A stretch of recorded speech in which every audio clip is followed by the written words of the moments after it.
Baik, sekarang saya ingin ke Mas Hanta. Mas Hanta, kalau dari pantauan Drone Emprit, tampaknya yang mendapatkan sambutan positif, sentimen positif dari media sosial adalah Gibran. Kemudian yang dapat sentimen negatif paling besar adalah satu lagi Muhaimin Iskandar. Dan kemudian satu lagi Mahfud MD juga tampaknya netral saja dalam hal ini sentimennya di media sosial. Nah, apakah sentimen-sentimen yang kita lihat di media sosial ini sudah menunjukkan seperti apa arah pemilih mungkin dalam hal ini swing voters ataupun juga generasi muda? Mas Hanta.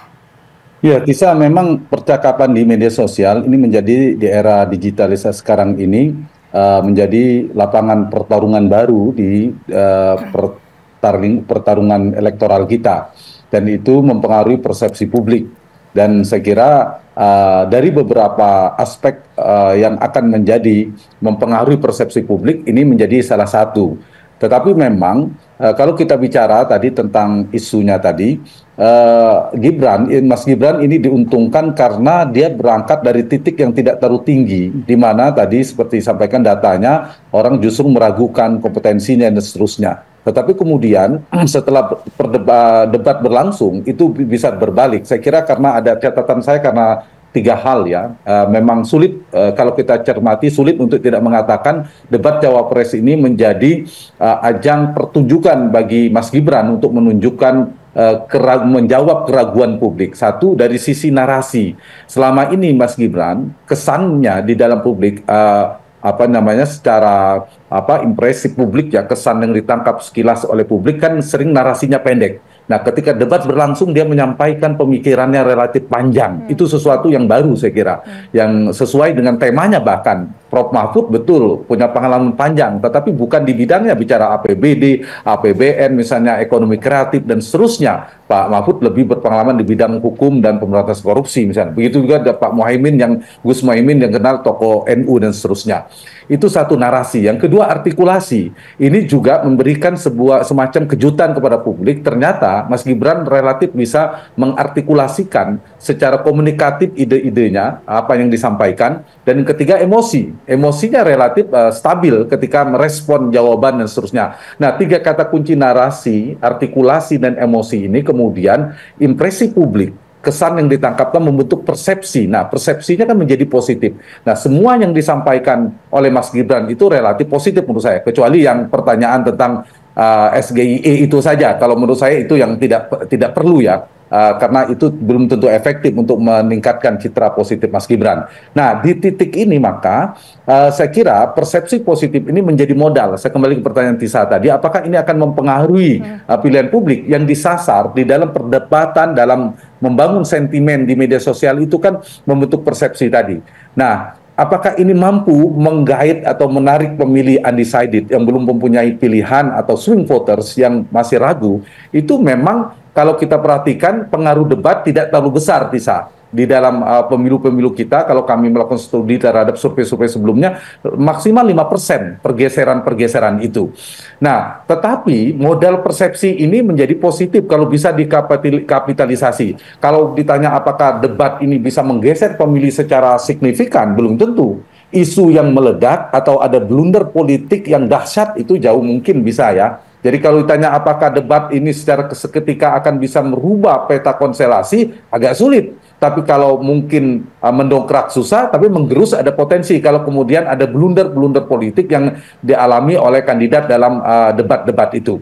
Nah, seperti misalnya orang nonton bola, menonton debat itu mirip. Jadi semua bersorak gembira mendukung kesebelasan atau kandidatnya masing-masing, di saat yang sama mungkin memaki lawannya dan seterusnya, dan akhirnya kan tidak bergeser juga. Dan saya kira ini yang menjadi catatan, satu itu. Yang kedua, penontonnya itu tidak semua menonton. Kalaupun menonton, separuh menonton, katakanlah Tisa. Seperempatnya mungkin menonton sepenuhnya. Dan dari seperempat itu sekian yang terpengaruh terhadap persepsi tadi. Jadi poin saya kepada para kontestan yang sedang berlaga ini, sedang bertarung, memang tidak bisa hanya mengandalkan dari perang udara.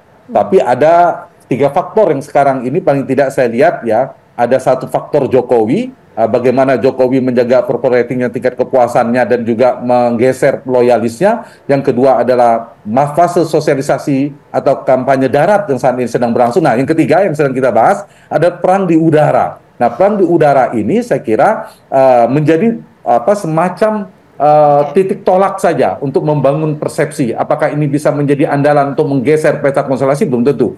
Berapa kita perhatikan isu tentang keputusan MK itu sangat kencang sekali di media sosial, tetapi ternyata tidak berhasil menggeser peta konstelasi. Justru dukungan Jokowi yang relatif bisa menggeser peta politik. Jadi saya kira kembali pada pertanyaan tadi, apakah ini bisa menggeser peta elektoral? Belum tentu. Tapi ini bisa dikapitalisasi bahwa berhasil membentuk persepsi itu bisa. Jadi modalitas, tapi dia tidak otomatis menjadi variabel yang kemudian menggeser pilihan publik.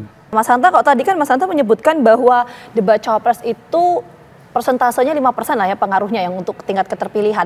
Nah, apakah bisa kemudian diartikan bahwa tingkat keterpilihan ini kalau tidak punya peran signifikan dari debat, apakah memang ini karena mesin partai politik yang bergerak, ketokohannya, atau ada variabel lain di luar itu sebetulnya, Mas Hanta?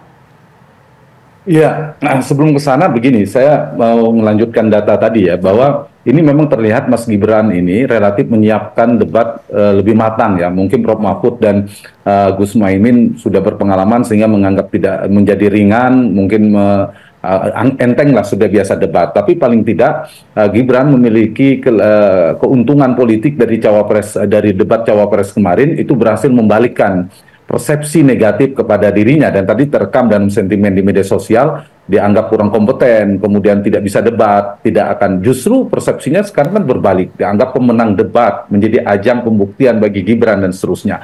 Sehingga saya ingin masuk pertanyaan tadi, ada beberapa variabel yang sangat menentukan naik turunnya elektabilitas pasangan dalam kontestasi Pilpres. Yang pertama ada kekuatan personal branding, persepsi publik tentang personal, bisa isu yang dia branding atau program. Nah, bisa jadi dari sisi personality, bisa jadi dari isu yang meledak, atau bisa jadi program yang meledak. Nah, faktor ini mestinya itu bisa dikapitalisasi. Nah, debat cawapres itu menjadi semacam instrumen untuk mengkapitalisasi yang seperti saya katakan tadi, bahwa dia punya magnet, ternyata kompeten. Pak Mahfud juga punya kelebihan ini, Gus Muhaimin ini, Mas Gibran punya kelebihan itu. Itu faktor yang paling determinan di sana, di situ. Yang kedua, nah, saya ingin jawab pertanyaan tadi soal media sosial dan seterusnya. Itu ada mediumnya, yaitu mesin politik yang digunakan paling efektif. Misalnya dalam konteks media sosial hari ini kan sangat kuat ya pengaruhnya di pemilih muda, pemilih milenial dan generasi Z. Ini sangat penting. Pemilih yang masih swing, masih mungkin mengambang dan belum menentukan pilihan, ini kan pemilih yang di sini, yang relatif masih galau. Nah, pendekatannya harus melalui mesin politik yang memang sejalan dengan yang mereka gunakan, dengan bahasa yang tepat, dengan pendekatan media sosial. Ini saya kira bisa digunakan. Apakah itu bisa membalik semua peran elektabilitas? Belum tentu. Nah, yang ketiga, harus ada ketepatan dalam menentukan target sesuai tipologi pemilihnya, Vita. Tipologi pemilih rasional dalam studi perilaku pemilih itu pemilih rasional, pemilih psikologis, dan pemilih sosiologis. Kalau pemilih rasional, dia mendengar apa yang disampaikan oleh kandidat di dalam debat. Isu-isu yang tadi terekam tentang IKNK, bagaimana ekonomi digital, bagaimana programnya, hilirisasi, dan seterusnya. Itu pemilih rasional. Tapi juga tidak sedikit, bahkan mungkin lebih banyak pemilih muda yang biasanya pemilih psikologis, pemilih yang memperhatikan sisi yang mungkin bagaimana diartikulasinya, bagaimana dia menjaga emosinya, bagaimana dia menyampaikan pendapatnya, bagaimana stabilitas emosinya, apakah bagus komunikasi publiknya, ini juga penting. Nah, faktor yang kedua ini biasanya itu sangat akrab dengan pemilih-pemilih yang saya katakan tadi, yang dekat dengan media sosial. Dan yang ketiga baru pemilih sosiologis, dia melihat, mengidentifikasi dari kesamaan yang dimainkan oleh Pak Mahfud dengan baju adat misalnya. Jadi kesamaan agama, kesamaan daerah, kesamaan suku itu juga, tapi biasanya tidak terlalu determinan. Jadi berangkat dari data yang saya sampaikan tadi, apakah kemudian akan menggeser debatnya? Tidak. Debat itu kemudian akan menggeser tiba-tiba seperti Pilpres di Amerika, itu bisa membalik elektabilitas, sulit itu, Vita. Tapi bahwa medium debat itu bisa menjadi medium bagi Gibran atau yang lainnya untuk memperbaiki persepsi publik tentang dia, kemudian dianggap pemenang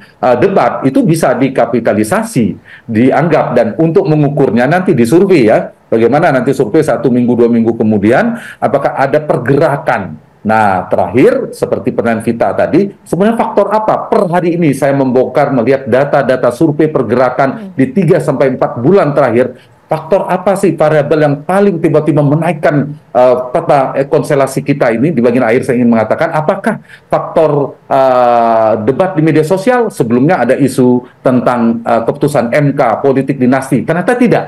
Kemudian ini sekarang ada debat, apakah ini bisa menggeser juga dan seterusnya. Per hari ini saya perhatikan data yang cukup signifikan merubah konstelasi itu ada faktor Jokowi, suka atau tidak suka. Ketika Jokowi Prabowo mengambil Gibran, mengambil cawapresnya dan persepsi publik Jokowi berada di sana, Pak Jokowi berada di sana, maka ada migrasi pemilih yang cukup besar mendukung Prabowo Gibran yang angkanya melewati 40%. Nah, faktor inilah paling determinan. Jadi lawan politiknya Prabowo Gibran sebenarnya yang harus diserang adalah rating tingkat kepuasan kepada Pak Jokowi. Sebaliknya, bagaimana Prabowo Gibran kalau ingin memaksimalkan perolehan dukungannya, dia harus memaksimalkan menaikkan tingkat kepuasan kepada Pak Jokowi. Pak Jokowi harus mengkonsolidasi pemilihnya untuk mendukung Prabowo Gibran. Baru faktor sosialisasi, kampanye di darat, dan juga perang di media sosial. Jadi saya kira lebih determinan tadi urutannya. Tetapi apapun masih dinamis ya, masih 2 bulan ke depan, dinamikanya relatif masih tinggi. Asalkan jangan ada blunder politik yang